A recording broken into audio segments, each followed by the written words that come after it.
बाबा जी मतलब ये क्या है? तो बाबा जी बोले बस इतना कि ये समझ ले बेटा, ये तुम्हारी ईद की ईदी है।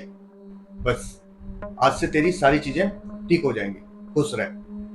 भाई इस चीज को तो सलीम को भी थोड़ी गुस्सा आ जाती है और वो बोलता है कि ठीक है भाई, तुम मत करो, मैं उसी के साथ कर लूंगा।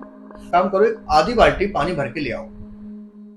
उसने कुछ नहीं पूछा और वो अंदर जाता है, आधी बाल्टी, बड़ी बाल्टी जो होती है उसको आधा भर के ले आता है और रख देता। और जैसे ही उसने उस पानी को पिया, उसको पलटी ब्लोटिंग होनी स्टार्ट हो गई। वो ब्लोटिंग उसने, बाबा ने बोला कि इस बाल्टी में कर दो। भाई साहब जब उसने वो ब्लोटिंग बाल्टी में करी, बिल्कुल काला काला अंदर से, उसमें बाल, उसमें नाखून, मतलब बिल्कुल इतना अजीब ट्यूब, मतलब बहुत ही ज्यादा गंदा। आप वो ये चीज देख के बहुत ज्यादा मतलब सरप्राइज और मतलब शौक था कि ये क्या हुआ, कैसे हुआ, मतलब ये कैसे निकला। हेलो, सलाम, नमस्कार, सत श्री अकाल, स्वागत है आपका हमारे चैनल डनकाटा 2.0 में। तो दोस्तों, हमेशा की तरह कहानी शुरू करने से पहले आपको कहना चाहता हूँ कि अगर आपको हमारी कहानियाँ पसंद आ रही हैं तो आप हमारे चैनल को सब्सक्राइब करो, हमें लाइक करो, कमेंट करो और अपने उन दोस्तों को शेयर करो जिन्हें हमारे हॉरर कंटेंट पसंद आ रहे हो। तो चलिए देरी न करते हुए सीधे कहानी पे चलते हैं। और आज की कहानी जो मैं आपको सुनाने जा रहा हूँ, ये कहानी है 3 दोस्तों की। दोस्त जो अपना नॉर्मल क्वालिफिकेशन मतलब इंटरमीडिएट कंप्लीट करने के बाद अपने गांव में रहते हैं। उन दोस्तों का नाम होता है जावेद, सलीम और नजर। तीनों हम दोस्त थे। तीनों लोग गांव में रहते हैं, अपनी क्वालिफिकेशन कंप्लीट कर लेते हैं। इसके बाद में काम धाम करने के लिए कुछ था नहीं, मतलब बेरोजगार होते हैं एक तरफ से। और घर के भी हालात इतने अच्छे नहीं होते हैं कि बहुत अच्छे रिच फैमिली से हों, नॉर्मल फैमिली से होते हैं। तो अब ये लोग सोचते हैं कहीं नौकरी वगैरह तो लग नहीं रही है, तो इससे अच्छा ये है कि क्यों ना हम लोग कुछ कंटेंट बनाना स्टार्ट करें। क्योंकि उन्होंने देखा है यूट्यूब वगैरह पे जो भी सोशल मीडिया ऐप है, वहाँ से लोग कंटेंट बना के अच्छा पैसा कमा रहे हैं। तो इन्होंने भी प्लान किया। तो ये प्रपोजल जो दिया था वो जावेद ने दिया था। तो सलीम जो सलीम था वो तो मान गया, लेकिन जो नजर था उसने बोला क्या यार, कुछ नहीं होता, ये सब कहने की बातें हैं, ऐसा कुछ भी नहीं है कि ऐसे लोग पैसे कमाने लगे तो सभी लोग यूट्यूबर ही बन जाएं या सभी लोग ऐसे ही वीडियो बना लें। कुल मिला के उसका सीन ये था कि वो हर चीज में नेगेटिव उसे बोलना ही बोलना है, उस टाइप का लड़का था। खैर, तो जावेद और सलीम ने बोला ठीक है भाई, तुम्हें नहीं करना तो कोई बात नहीं। और फाइनली इन दोनों लोगों ने वीडियो बनाना स्टार्ट कर दिया। और इनकी जो वीडियो थे धीमे धीमे बहुत अच्छी रीच पे पहुंच गए। और यहाँ पे कि ये लोग सोशल मीडिया से, प्लेटफॉर्म से ये लोग पैसे कमाने लगे। मतलब इनके पास सोशल मीडिया से भी पैसे आने लगे, यूट्यूब पे इनका चैनल भी मोनेटाइज हो गया, वहां से भी पैसे आने लगे। मतलब इन लोगों की जो फाइनेंशियल कंडीशन थी वो अब बढ़ने लगी धीमे धीमे, क्योंकि पैसे आ रहे थे। अब पैसे आ रहे हैं तो बंदा अच्छा पहन रहा है, अच्छा खा रहा है। इस चीज से क्या होता है, इनका जो तीसरा दोस्त था नजर, वो चलने लगा। मतलब मन ही मन वो पीछे दोनों लोगों से मतलब बड़ा जलता कि मतलब ये दोनों लोग कमा रहे हैं, मैं कुछ नहीं कर पा रहा हूँ, ऐसा वैसा। तो एक दिन शर्म खा के वो दोबारा अपने दोस्तों के पास आता है और बोलता है यार एक काम करो, मुझे भी अपने मतलब वीडियो ग्रुप में ले लो, मैं भी साथ में करूंगा। तो जावेद बोला ठीक है यार, कोई दिक्कत नहीं है, हम ले लेंगे। तो वो इतना लालची था, वो सीधा बोलता है कि भाई पैसे कितने दोगे, मतलब क्या परसेंट दोगे, वही जो उनकी कि भाई जितना आता है क्या आता है। तो बोलता है भाई देखो, जो आएगा दे देंगे, मतलब ऐसा तो है नहीं कि बराबरी का हिस्सा तो नहीं देंगे, क्योंकि भाई इसमें हम लोग सालों से मेहनत कर रहे हैं और अच्छा खासा हमने मेहनत की है, अच्छा खासा टाइम दिया है। तब ऐसा तो है नहीं कि तुम आज से आ जाओगे और आज से हम तुम्हें उसमें बराबरी का हिस्सा देने लग जाए, ऐसा तो पॉसिबल नहीं है। लेकिन भाई साहब जब उसने ये चीज बोली, उसके मन में तो यही था कि बराबरी का हिस्सा मिले। भाई साहब वो बिल्कुल मतलब वहां पे मना कर देता कि नहीं यार, मुझे तो बराबरी का चाहिए, काम भी तो बराबरी से करूंगा, ये वो कुछ समझ ही नहीं रहा। और इस चीज को लेके इन लोगों में हो गई बहुत तगड़ी झड़प, मतलब दोस्तों में दोबारा से मतलब एक लड़ाई जैसा माहौल क्रिएट हो गया।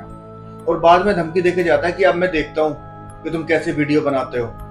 मतलब कतई मतलब जैसे अगर मान लो कोई कंडीशन नहीं बन रही है तो उस बंदे को धमकी दे रहे हो यार कि चलो अब तुम बना के दिखाइयो वीडियो, ये वो। और ये गुस्से में आके क्या करता है, किसी तांत्रिक के पास चला जाता है, जो इन लोगों को नहीं पता था। तो सोचा ऐसी दोस्त है, ऐसी धमकी दे रहा है, ऐसी बकचोदी कर रहा है, बात खत्म। मतलब उन्होंने इतना उस बात को सीरियस भी नहीं लिया। और इधर जावेद और सलीम अपना जो नॉर्मल काम कर रहे थे वो अपना करते हैं, डेली वो स्क्रिप्ट लिखते, वीडियो बनाते, डालते, उनका जो डेली का रूटीन था वो करते रहते। अब इधर क्या होता है, ये इन लोगों से इतना मनी मन चलने लगा क्योंकि सलीम से इतनी उसे प्रॉब्लम नहीं थी, क्योंकि सारा का सारा जो हैंडल करता था वो जावेद करता था, जावेद जैसा बोलता था वैसा सलीम करता था, ठीक है।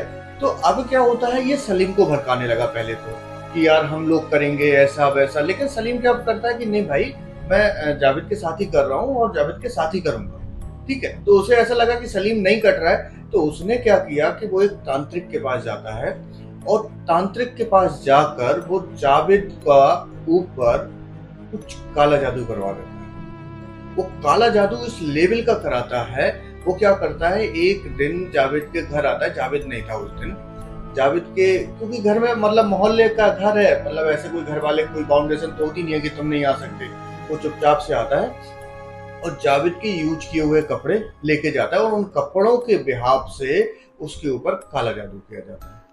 अब काला जादू होने के बाद में क्या होता है, वो इतना असरदार था कि भाई साहब अब जैसे ही जावेद और सलीम वीडियो शूट करने के मूड से घर से निकलते, जावेद बीमार पड़ जाता और इतना बीमार पड़ जाता कि उसे वीडियो शूट करने की जगह सीधा हॉस्पिटल ले जाना पड़ता। कभी उसके पेट में दर्द हो जाता, कभी इतनी तेज सर में दर्द हो जाता कि सर फटने को होता। मतलब वो नोट कर रहा है कि जिस दिन से मतलब ये गया उसके कुछ दिनों के बाद से जैसे ये लोग वीडियो शूट करने के लिए घर से निकलते, ये सीधा इतना बीमार हो जाता कि मतलब, और ये चीज अब रेगुलर ही होने लगी। इन्हें महीना भर हो गया, इन्होंने एक सिंगल वीडियो शूट नहीं कर पाई है। और जैसे ये घर आते, घर आके क्या होता है, इसका व्यवहार भी ना जावेद का बिल्कुल बदलने लगा, धीमे धीमे, नॉट एकदम से। ये घर में जो सब लोगों से बड़े प्यार से बात करता है, अपने भाई बहन मम्मी पापा से, अब उनसे भी इसकी बात बात में लड़ाई होने लगी, यहाँ तक कि सलीम से भी लड़ाई होने लगी इसकी।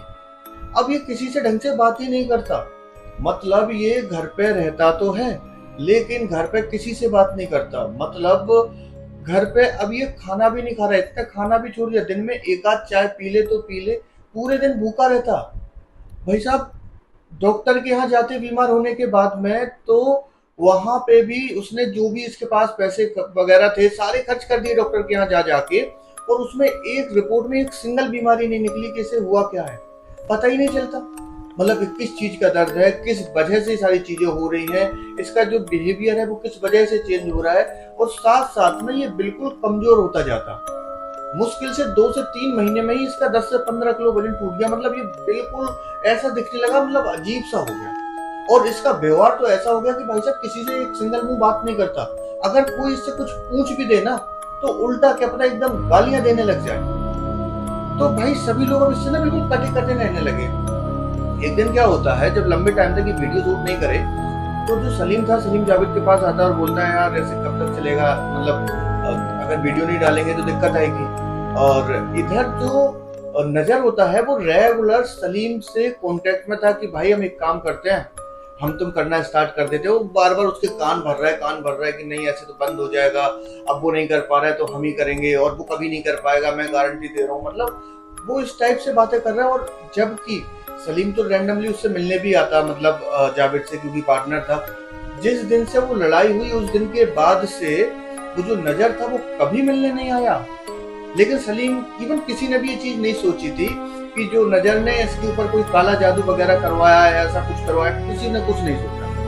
मतलब किसी के दिमाग में ऐसा कुछ आया ही नहीं। अब क्या होता है, एक दिन जब सलीम जावेद के पास आता है और उसे बताता है कि भाई वो नजर ऐसे ऐसे बोल रहा है कि उसके साथ वीडियो शूट कर ले, नहीं तो फिर दिक्कत आएगी, कब तक हम लोग ऐसे ब्रेक पर रहेंगे, कब तक ऐसे करेंगे। वो गुस्से में बोलते थे जो करना है कर भाई।